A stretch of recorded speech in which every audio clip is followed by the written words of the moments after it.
चलिए बेटा, ये 2025 नीट का क्वेश्चन है, आइए देखते हैं कैसे कैलकुलेट करना है। तो इन्होंने मोमेंट ऑफ इनर्शिया से सवाल पूछा है, इन्होंने रेशियो पूछा है। सवाल है कि एक इस लार्जर स्फीयर है ऑफ रेडियस 2r, और हम इसी में से एक स्मॉलर स्फीयर कट आउट करते हैं जिसकी रेडियस r है। आप बताइए वाई एक्सिस के about moment of inertia smaller का अपॉन रिमेनिंग का क्या होगा।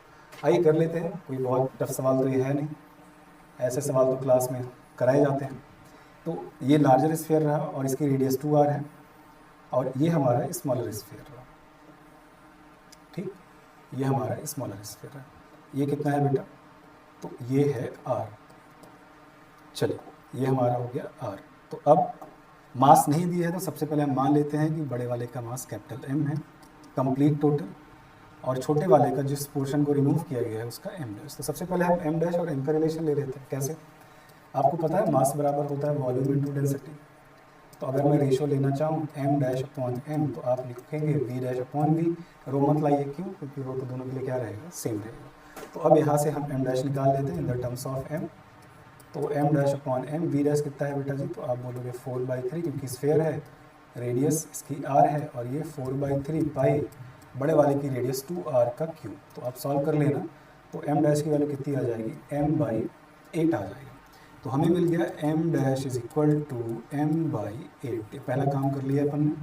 अब दूसरा काम है हमें स्मॉलर स्फीयर के सेंटर ऑफ मास पर जाकर के इसका मोमेंट ऑफ इनर्शिया लिखना होगा। क्यों, क्योंकि आपको पता है हमें वाई एक्सिस के अबाउट चाहिए। तो वाई एक्सिस के अबाउट लाने के लिए हम दो काम कर सकते हैं, या तो पैरेलल एक्सिस थ्योरम यूज़ कर लें, या सीधा सीधा हम यहीं पर निकालें टेंजेंशियल। तो अगर आप सेंटर ऑफ मास के अबाउट नहीं निकालना चाहते तो टेंजेंट ले लो। तो टेंजेंट का आपको याद रखना होगा, टेंजेंट का क्या होता है, इस एक्सिस के अबाउट।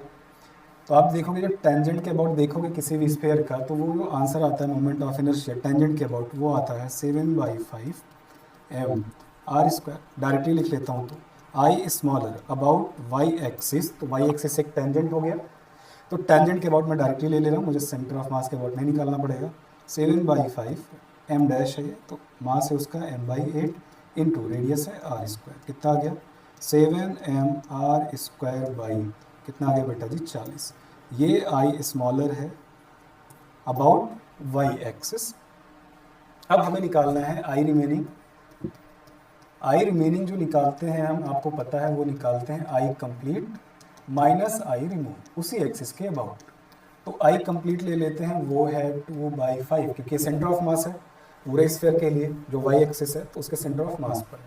2/5 m, और रेडियस कितनी है इसकी, 2r²। और यहाँ माइनस कर देंगे, और इसी अबाउट आई रिमूव का कितना आ रहा है, वो आ रहा है 7/40 m/r²। तो यहाँ से सॉल्व कर लेते हैं, तो 2/5 m, 2 दूनी 4 r² माइनस 7/40 m/r²। तो ये आ गया 8m/r²/5 माइनस 7m/r²/40। सॉल्व कर लीजिए, 40 आप एलसीएम ले लीजिए, 5 × 8 = 40, 8 × 8 = 64, 64m/r² माइनस 7m/r²। 64 में से 7 घटाइए, 57, 57m/r²/40। ये आया आई रिमेन, जो रिमेनिंग पार्ट है बड़ा वाला उसका। अब आपको रेशो ले लेना है, तो रेशो निकाल देते हैं। तो रेशो यहाँ ले लीजिए, I smaller upon I remaining. I smaller कितना निकाल के लाए थे हम, 7m/r²/40 upon 57m/r²/40। mr²/40 cancel हो गया बेटा जी। तो हमें आंसर मिला 7/57। तो कौन सा आंसर होगा, 7/57। सेकेंड आंसर ये होगा।